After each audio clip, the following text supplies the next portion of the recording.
Selamat siang pemirsa, kabar terkini hadir bersama saya Ike Suarjo. Polisi hingga saat ini masih melakukan proses olah tempat kejadian perkara bom bunuh diri di Polres Poso.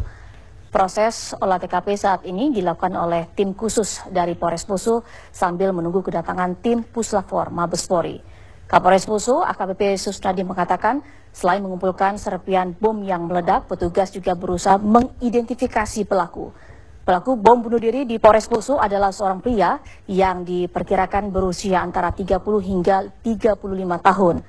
Perihal kronologis kejadian, pelaku pagi tadi masuk ke halaman Polres Poso dengan mengendarai motor. Petugas yang melakukan penjagaan sempat meminta pelaku untuk berhenti, namun pria tersebut terus melaju. Saat dikejar, tiba-tiba terdengar sebuah letupan kecil yang diikuti oleh sebuah ledakan. Selain menyebabkan pelaku tewas, ledakan juga merusak sebagian kaca Polres Poso. Dan untuk mengetahui kondisi terkini di Polres Poso, kita sudah terhubung dengan kontributor TV One David Mogadi di Poso. Selamat siang Bang David. Selamat siang Maike. Bang David, bisa dijelaskan bagaimana kondisi terkini di lokasi kejadian? Ya, baik Maike, situasi terkini untuk wilayah area Mapolres Poso memang dalam situasi pengamanan siaga satu. Terlihat di sini memang sejumlah aparat keamanan disiagakan di sekitar lokasi, termasuk juga seputaran halaman Mapolres Poso dengan persenjataan lengkap. Oke, bagaimana dengan proses olah TKP sendiri? Apakah sudah selesai dilakukan, David? Iya, untuk sementara ini kelihatan memang di titik kejadian memang sudah tidak ada lagi terlihat aparat keamanan atau petugas yang melakukan itu. Mungkin diperkirakan karena sholat. Begitu baik ya. Baik, bagaimana dengan kondisi jenazah pelaku bom bunuh diri ini sendiri? Rencananya akan dibawa kemana? Ya, untuk sementara ini korban pelaku masih berada di Mapolres Poso dan menurut rencana yang berhasil dihimpun dari petugas, direncanakan akan dititip di Rumah Sakit Umum Daerah Poso.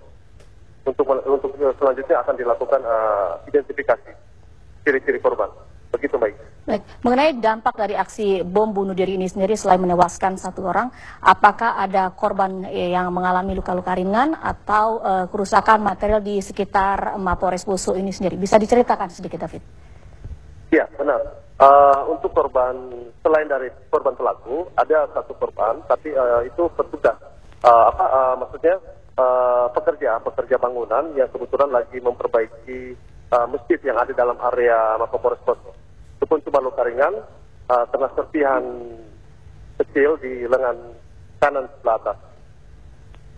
Untuk kerusakan di sekitar bangunan Mapolres sendiri, memang ada beberapa bagian kaca jendela yang hancur, yang pecah, termasuk juga karena ini titik lokasinya berhadapan langsung dengan masjid yang sementara diperbaiki. Ada sebagian juga serpihan itu merusak bagian bangunan masjid Mapolres Poso. Begitu baik. Oke, David, apakah tadi Anda sempat sedikit berbincang-bincang dengan salah satu saksi di TKP sesaat sebelum aksi bom bunuh diri dilakukan? Nah, apakah pelaku ini mengendarai sepeda motor dengan membawa sebuah tas ransel, begitu David? Jadi menurut keterangan dari yang saya bincang-bincang dengan beberapa petugas yang ada di Mapolres, jadi korban pelaku menggunakan kendaraan roda 2 warna hitam dengan satu benda mencurigakan yang dijepit di antara telapak dan tempat dijegat atau dihentikan sesuai dengan prosedur protap dari setiap tamu yang akan masuk di Mapolres harus mintai keterangan masuk dari tujuan. Cuma pelaku korban itu nyelonong terus masuk ke area, selang beberapa detik kemudian meledak. Baik, terima kasih David Mogadi atas laporannya dan informasi yang diberikan kepada kami, dan kami terus akan mengupdate perkembangan terkini dalam Kabar Siang.